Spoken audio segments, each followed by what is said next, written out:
La Chine a récemment lancé ce qu'elle décrit comme des manœuvres militaires majeures autour de Taïwan, mobilisant simultanément ses forces navales, terrestres, aériennes et de missiles pour encercler l'île.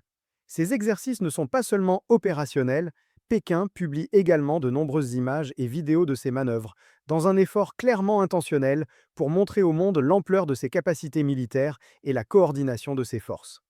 Dans le cadre de ces exercices, la Chine a indiqué qu'elle effectuerait des tirs réels, un message qu'elle entend faire passer tant à l'échelle régionale qu'internationale.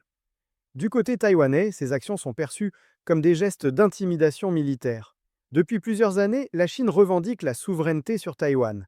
Et, à travers ces démonstrations de force, elle semble vouloir rappeler sa capacité à intervenir sur l'île, surtout après l'annonce par les États-Unis d'un plan de vente d'armes d'une valeur de plusieurs milliards de dollars à Taïwan. Pour sa part, le président américain Donald Trump a minimisé les risques d'une action militaire imminente de la part de la Chine. Il a souligné sa relation personnelle avec le président chinois Xi Jinping et affirmé que, selon les informations à sa disposition, Pékin n'a pas l'intention de passer à l'offensive. Il a ajouté: J'ai personnellement observé la situation, mais il ne m'a communiqué aucun plan d'action. Je ne crois pas qu'ils envisagent une opération militaire. Trump a également rappelé son expérience de 20 années d'exercice naval dans la région, précisant que certaines démonstrations de force passées étaient en réalité plus importantes que celles observées actuellement, même si l'interprétation publique de ces manœuvres peut varier.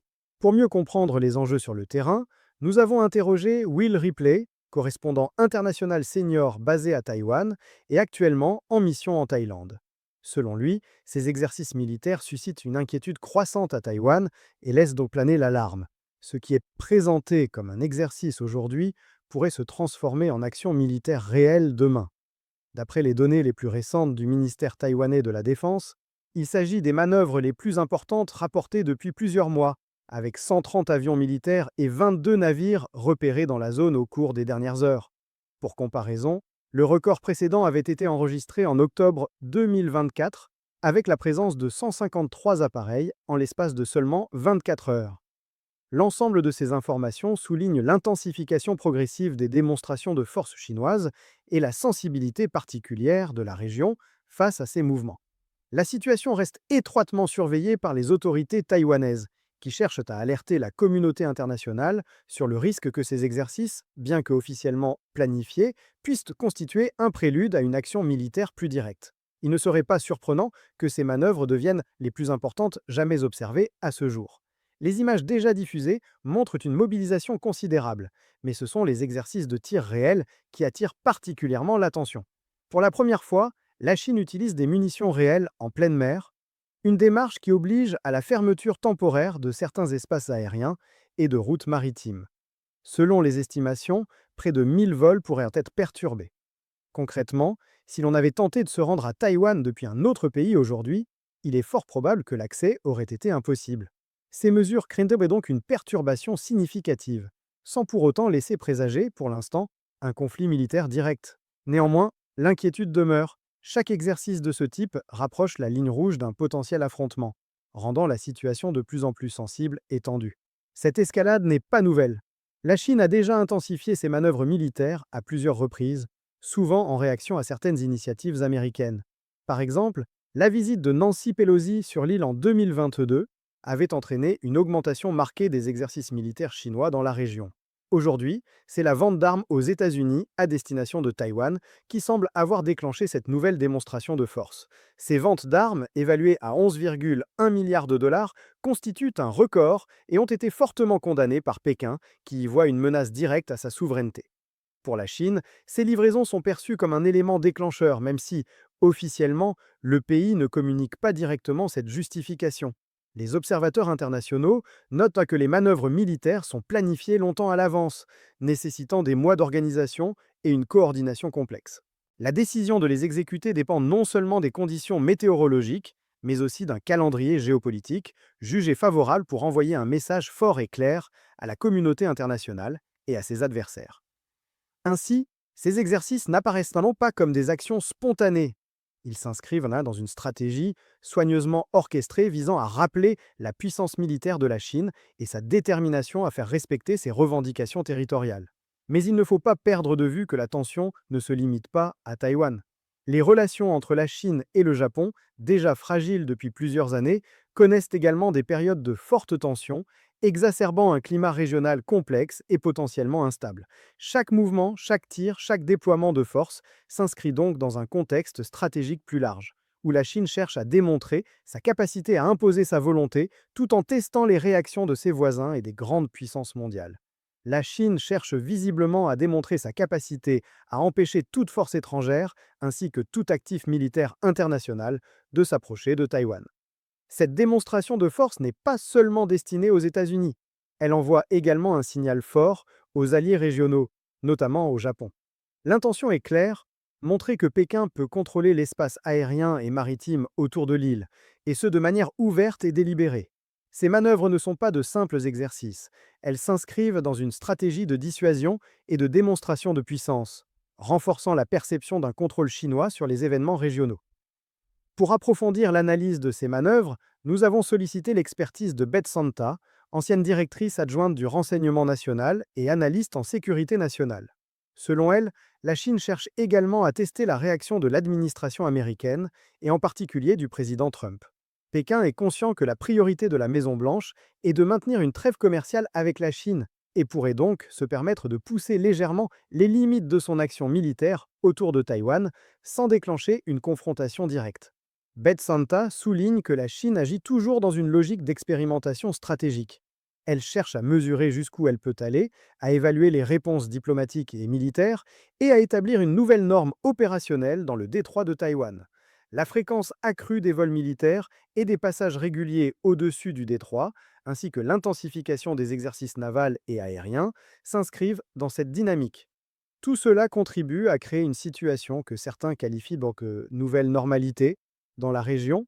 Le timing de ces manœuvres est également stratégique. D'une part, le président américain est engagé sur de nombreux fronts et constitue donc un point de focalisation limité pour les États-Unis sur cette crise potentielle. D'autre part, Pékin cherche à préserver la trêve commerciale établie lors de l'accord conclu à Séoul, en Corée du Sud, et souhaite maintenir des conditions favorables pour le sommet prévu en avril à Beijing. Toute action trop brusque risquerait de compromettre ces négociations. Ainsi, ces exercices militaires massifs apparaissent comme une manière pour la Chine d'affirmer sa puissance et de tester simultanément la résilience diplomatique et stratégique des États-Unis et de leurs alliés dans la région.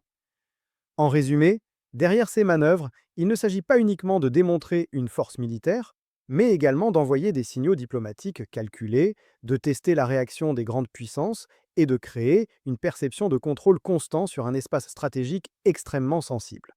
Chaque mouvement, chaque vol, chaque tir représente un message clair. Pékin observe, mesure et ajuste sa posture, tout en consolidant sa position dans une région où les tensions pourraient rapidement s'intensifier. Il était naturel que le président Trump tende à minimiser l'importance de cette question liée aux États-Unis. Interrogé sur les exercices militaires chinois autour de Taïwan, il a relativisé la possibilité d'une action militaire imminente de Pékin et a même affirmé, à tort, que ces manœuvres n'étaient ben pas plus importantes que celles menées par le passé. Cette approche rappelle le schéma observé dans ses relations avec Vladimir Poutine. Trump a tendance à minimiser l'activité militaire russe, par exemple en Ukraine, tout en critiquant ouvertement les dirigeants des pays concernés, comme le président ukrainien Volodymyr Zelensky. Cette posture soulève des questions sur la perception chinoise. Pékin pourrait interpréter ces déclarations comme une forme de tolérance tacite ou comme une porte ouverte pour étendre son influence régionale. L'exemple récent de la tension sino-japonaise illustre cette dynamique. La Chine aurait, selon certains rapports, demandé à Trump d'intervenir auprès du Premier ministre japonais afin de calmer les tensions et obtenir des excuses, ce qui n'a pas eu lieu. Cette situation montre que la Chine cherche à tester les limites et à évaluer jusqu'où elle peut agir sans provoquer de réaction américaine directe. En réalité, cette stratégie s'inscrit dans ce que certains analystes qualifient donc de vision de sphère d'influence adoptée par l'administration Trump. Selon cette logique, certaines grandes puissances, comme la Chine et la Russie, seraient autorisées à exercer un contrôle relatif dans leurs régions respectives, tandis que les États-Unis concentreraient leur attention et leur intervention maximale sur d'autres zones jugées stratégiquement critiques, comme l'Amérique latine ou des territoires spécifiques, comme le Groenland.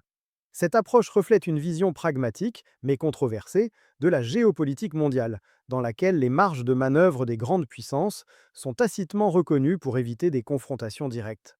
Cependant, il est important de noter que, malgré certaines nuances dans la politique américaine, la stratégie nationale de sécurité actuelle, ainsi que celle de l'administration Trump, maintient une continuité sur le plan du Pacifique.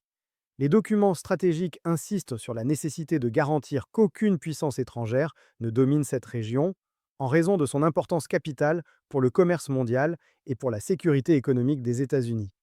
Taïwan, en particulier, occupe une place centrale dans ce contexte, notamment en raison de sa production de semi-conducteurs de haute technologie, essentiels pour l'ensemble de l'économie mondiale et pour l'industrie américaine.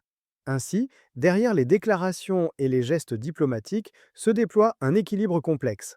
Les États-Unis cherchent à contenir l'expansion militaire de la Chine, tout en évitant une confrontation directe, alors que Pékin teste progressivement les limites de sa marge de manœuvre.